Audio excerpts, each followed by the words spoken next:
이 시간 우리에게 주시는 하나님 말씀은 고린도전서 2장 1절부터 12절까지의 말씀입니다. 제가 보는 성경으로 신약성경 264쪽입니다. 고린도전서 2장 1절부터 12절까지의 말씀을 한 절씩 교독하시겠습니다. 형제들아, 내가 너희에게 나아가 하나님의 증거를 전할 때에 말과 지혜의 아름다운 것으로 아니하였나니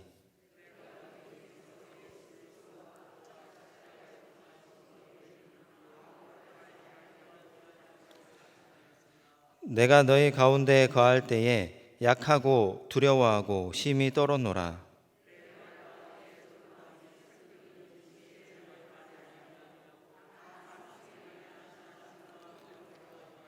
너희 믿음이 사람의 지혜에 있지 아니하고 다만 하나님의 능력에 있게 하려 하였노라.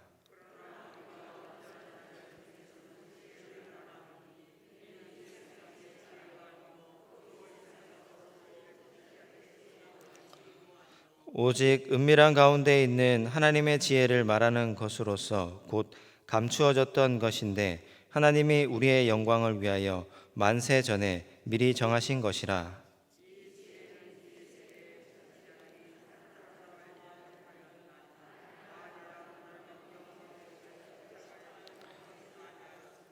기록된 바 하나님이 자기를 사랑하는 자들을 위하여 예비하신 모든 것은 눈으로 보지 못하고 귀로 듣지 못하고 사람의 마음으로 생각하지도 못하였다 함과 같으니라.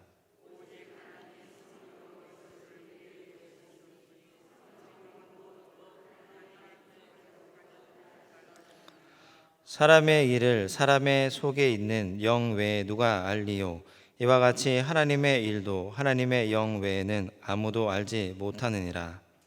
우리가 세상의 영을 받지 아니하고 오직 하나님으로부터 온 영을 받았으니 이는 우리로 하여금 하나님께서 우리에게 은혜로 주신 것들을 알게 하려 하심이라. 아멘. 세상에는 다양한 민족이 어우러져서 살고 있습니다. 여러 민족이 한 나라에 모여 다민족을 이루며 살아가기도 합니다.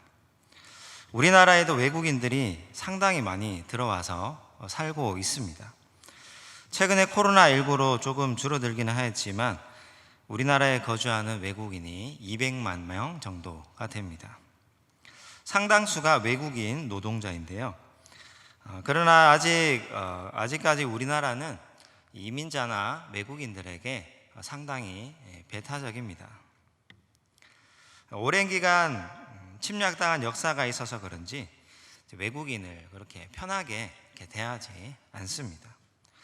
외국인이 우리나라 사람과 결혼해서 살고 있어도 그렇고 또 한국인 아빠와 외국인 엄마의 자녀로 태어나서 살아가도 그렇습니다. 우리 그리스도인은 이러한 부분에 있어서 예외가 되어야 합니다. 그리스도인이기 때문에 또 예외가 되어야 하는 것도 맞고요. 그리고 성경에 많은 위대한 신앙의 인물들이 거의 대부분 이주민으로 살아왔기 때문입니다. 믿음의 조상 아브라함이 그러했고 또 야곱과 그의 가족들이 그러했습니다.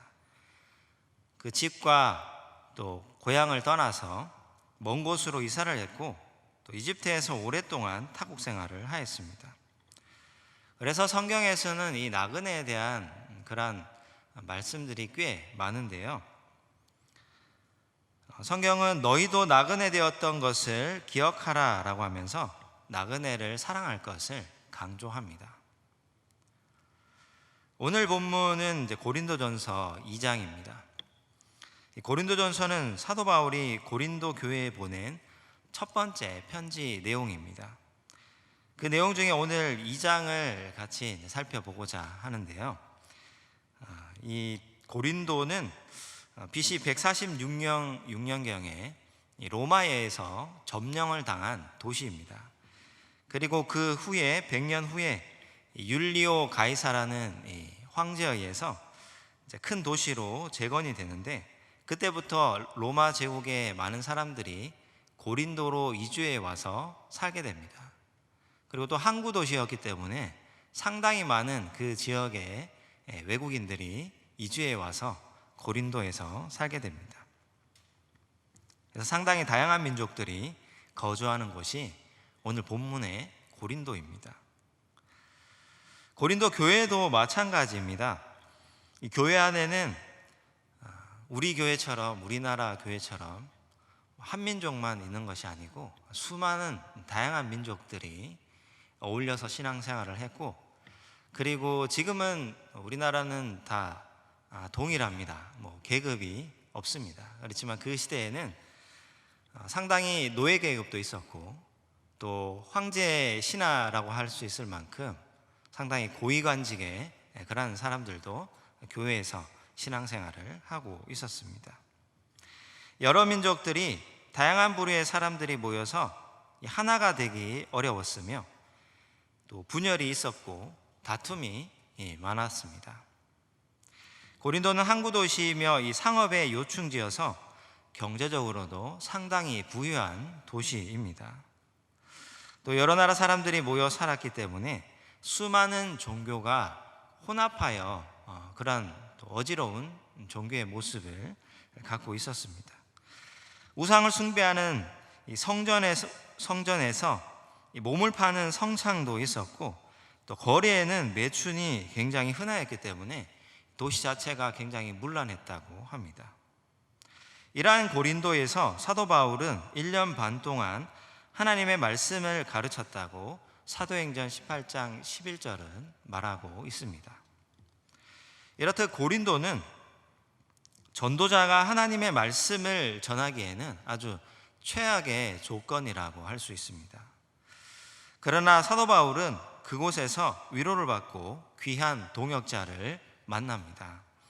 바로 브리스길라와 아굴라입니다.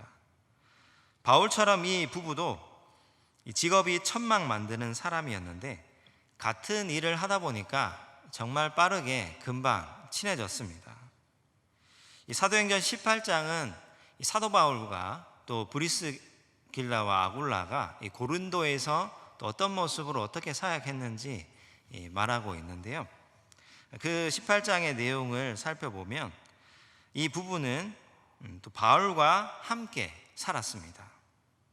아마 브리스길라와 아굴라가 먼저 이 고린도에서 살았기 때문에 사도 바울을 자기네 집에 머물게 하였고, 또 생업을 같이 하면서 에베소까지 바울과 동행할 정도로 아주 가까운 사이로 지내며 복음을 전합니다.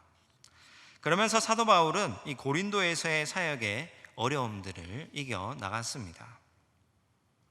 오늘 고린도전서 2장 이 말씀을 통해 이 사도 바울의 전도자로서의 삶을 살펴보고자 하는데요. 그리고 우리 또한 이 세상 속에서 어떻게 이 어려운 세상 속에서 하나님을 증거하며 살아가야 하는지 함께 알아보고자 합니다.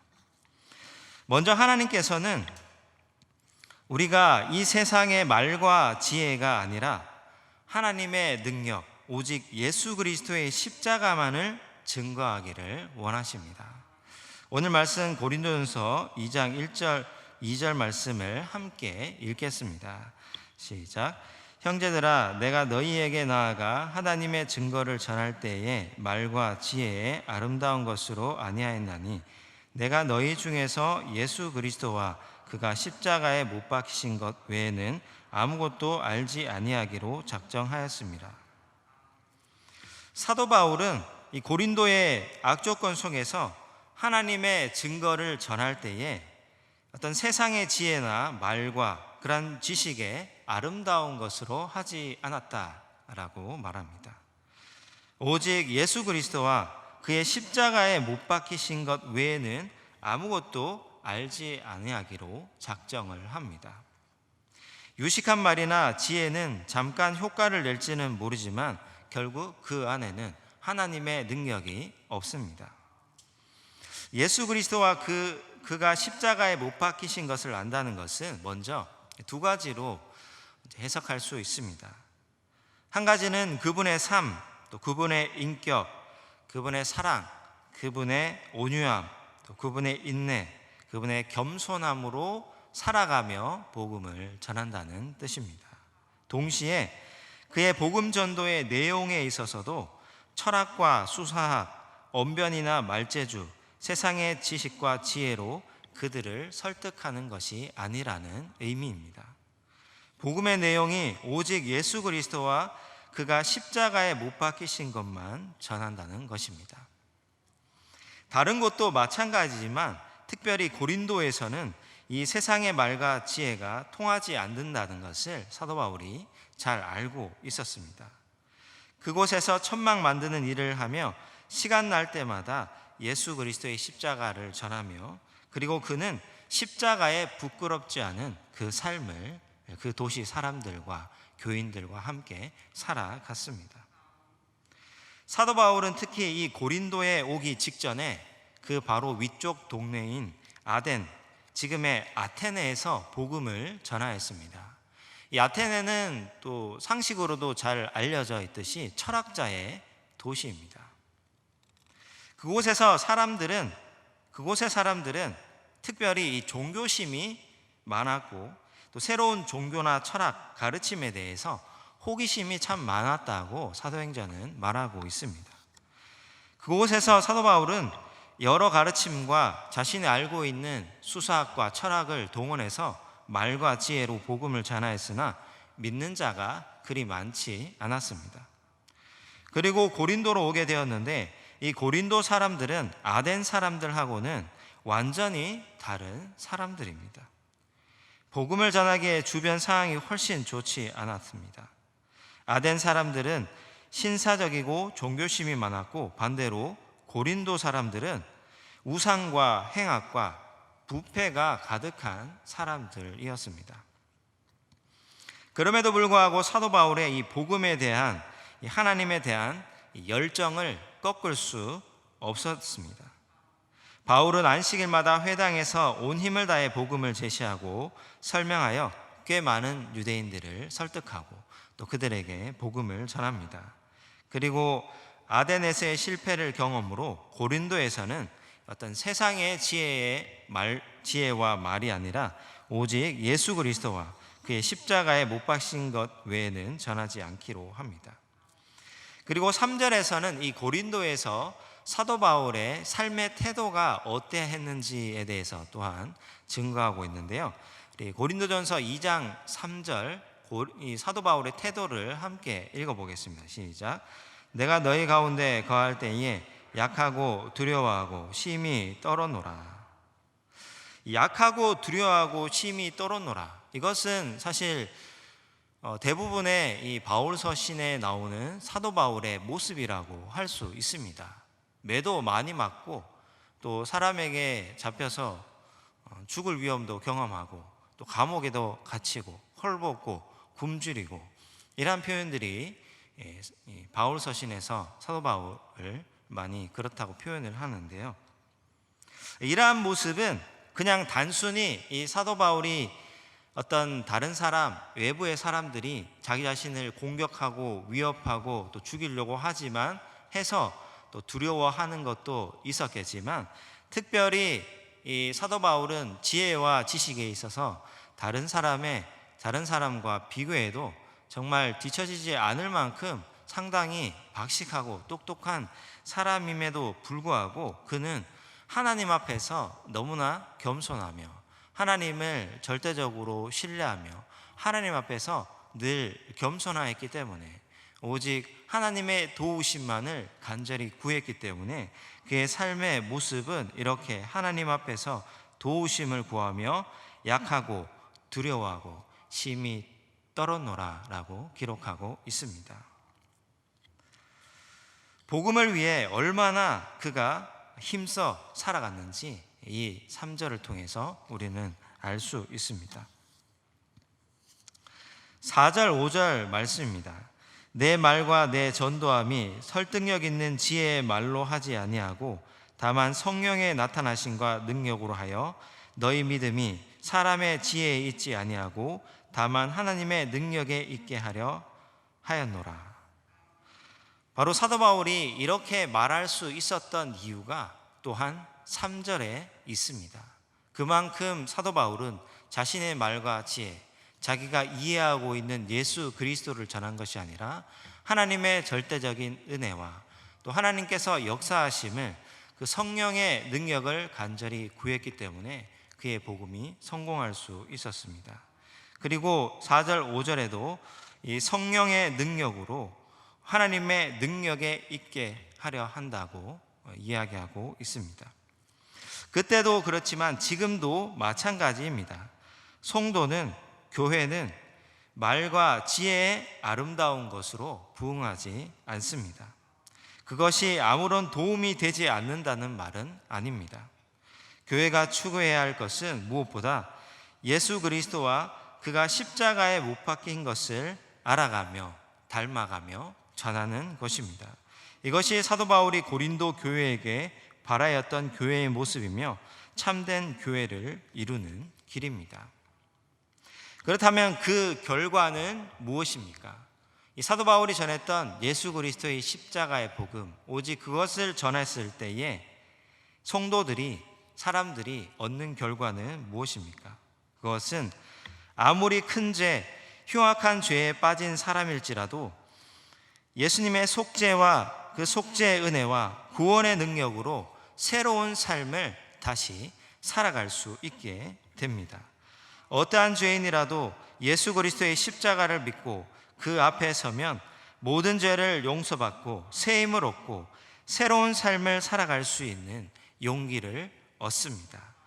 그것이 바로 십자가의 능력입니다. 십자가의 능력 앞에 어떤 사람도, 어떤 사람의 죄도 용서받지 못할 것이 없기 때문입니다. 예수 그리스도와 십자가는 이렇게 혼란한 세상을 살아가는 성도들에게 속죄의 은혜와 구원의 능력으로 다시 살아가게 합니다. 어떤 환경에서도 주님이 주신 구원의 은혜, 구원의 은총을 잊지 마시고 살아가는 여러분들 다 되시기를 바랍니다. 오늘 본문 9절에서는 자기를 사랑하는 자들을 위하여 모든 것을 예비하셨다라고 말씀합니다. 고린도전서 2장 9절을 함께 읽겠습니다. 시작. 기록된 바 하나님이 자기를 사랑하는 자들을 위하여 예비하신 모든 것은 눈으로 보지 못하고 귀로 듣지 못하고 사람의 마음으로 생각하지도 못하였다 함과 같으니라. 하나님께서는 특별히 자기를 사랑하는 자들을 위하여 모든 것을, 하나님의 지혜를 예비하셨습니다. 인간에게 가장 큰 문제는 세상의 지혜는 중요하게 생각하지만 하나님을 아는 지식, 하나님의 지혜, 이 믿음에는 별로 관심이 없다는 것입니다. 세상에서 성공하고 출세하고 또 부와 명예를 얻고 쾌락을 누리며 살아가는 것은 소중하게 생각을 합니다. 그러나 천국과 영원한 생명에 대해서는 별로 관심이 없습니다.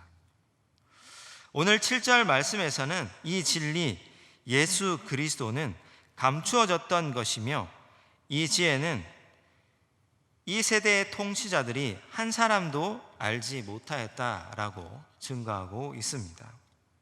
그리고 9절에서는 하나님이 자기를 사랑하는 자들을 위하여 모든 것을, 하나님의 지혜를, 예수 그리스도를 예비하셨다라고 말씀합니다. 무엇을 예비하셨습니까? 세상의 지혜가 아니라 하나님의 지혜, 예수 그리스도입니다. 그렇다면 하나님을 사랑한다는 것은 구체적으로 무엇을 의미합니까? 하나님을 우리는 사랑한다고 말을 하고 또 하나님을 사랑하겠다고 결단하지만 구체적으로 우리가 하나님을 사랑한다는 것은 무엇으로 표현할 수 있습니까? 그것은 바로 성경 말씀을 사랑하는 것입니다. 우리가 예배를 드리고 기도를 하며 또 모임을 하지만 그 중에서도 성경 말씀은 빠지지 않고 등장을 합니다. 그만큼 하나님을 사랑함이 우리의 신앙생활에 있어서 곳곳에 또 포진되어 있지만 그 중에서도 집중해서 하나님을 사랑하는 것이 무엇인가라고 물어본다면 성경 말씀을 사랑하는 것이다 라고 말할 수 있습니다. 우리는 이 하나님의 말씀을 무엇보다도 누구보다도 가까이 해야 합니다. 주야로 묵상해야 합니다. 말씀을 늘 기억하며 또한 순종하며 살아가려고 노력해야 합니다. 여기서 우리는 지금 나의 삶은 어떠한가 한 번쯤 돌아볼 수 있어야 합니다. 성경 말씀을 사랑하며 하나님을 사랑하고 하나님의 영으로 충만한 삶을 살고 있는가? 아니면 반대로 살아가면 살아갈수록 세상의 것을, 세상의 지식을, 세상의 가치로 충만한 삶을 살아가고 있는가 한번 돌아보십시다. 그리스도인의 순례자의 삶에는 늘 방해물이 있기 마련입니다. 그것을 이 좋은 번연의 철로 역정에서 아주 잘 보여줍니다. 주인공 그리스도인은 목적지 천국에 도달하기 위해서 자기가 살던 멸망의 도시와 집과 가족을 떠나서 천국으로 순례의 길을 떠납니다. 먼 여행길에서 곳곳에서 암초와 같은 위험을 만나게 됩니다. 큰 어려움과 두려움과 죽음의 위협 가운데 빠지기도 하지만 여러 사람들과 신비한 경험을 통해서 위기를 극복하고 다시 천국을 향하여 나아갑니다. 우리의 삶에서도 마찬가지입니다. 예수님을 믿고 죄사함을 받고 구원받은 삶을 살아가지만 이 땅에서의 삶에서는 늘 여전히 영적 싸움을 싸워가고 있습니다. 곳곳에서 우리의 믿음을 떨어뜨리려고 하는 흑암의 세력들이 있습니다. 에베소서 2장의 말씀과 같이 공중권세를 장악한 무리들이 우리 믿음의 사람들의 믿음을 떨어뜨리려고 합니다.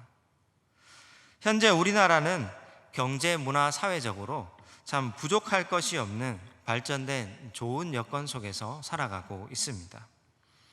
편리하고 안락하며 화려하고 어느 누구든지 약간의 주머니에 돈만 있으면 모든 것을 먹을 수 있고 또 모든 것에 갈 수 있고 모든 것을 경험할 수 있는 그러한 좋은 환경 가운데 살아가고 있습니다.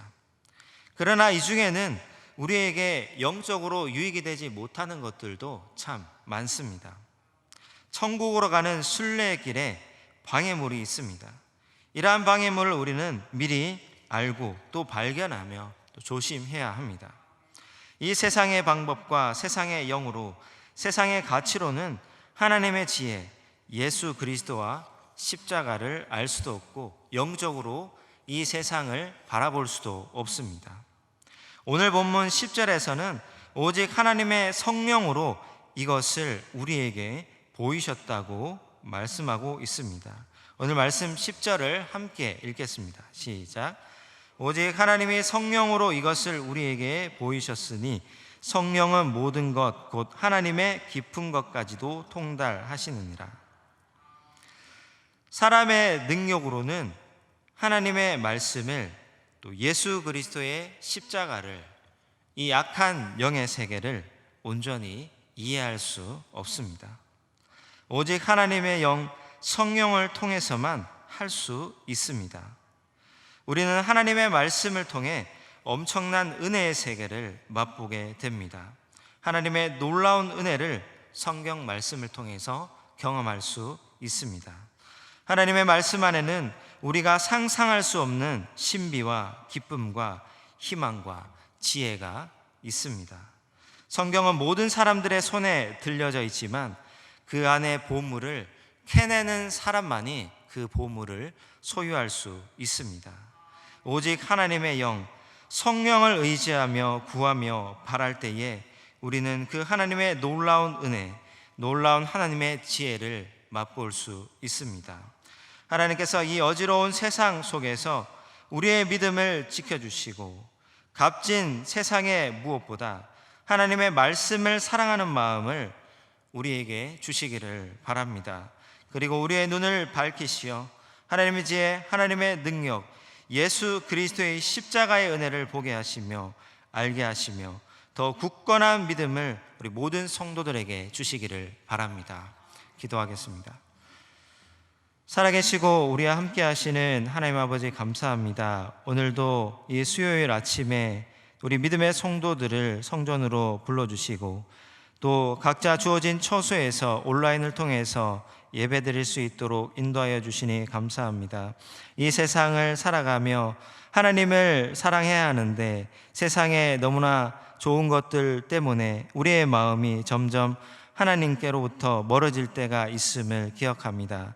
하나님, 다시 이 예배 시간을 통해서 나의 삶을 돌아보며 나의 영적인 삶을 돌아보며 믿음의 삶을, 순례의 삶을, 천국을 향하여 다시금 진격해가는 우리 믿음의 성도들이 될 수 있도록 인도하여 주시옵소서. 세상의 많은 것들 가운데에서도 헬라인들이 미련하다고 하였던 예수 그리스도의 십자가를 바라보며 그 십자가 아래에서 하나님의 은혜, 예수 그리스도의 은혜를 기뻐하며 감사하며 찬양하며 살아가는 저희들 될 수 있도록 은혜 내려 주옵소서.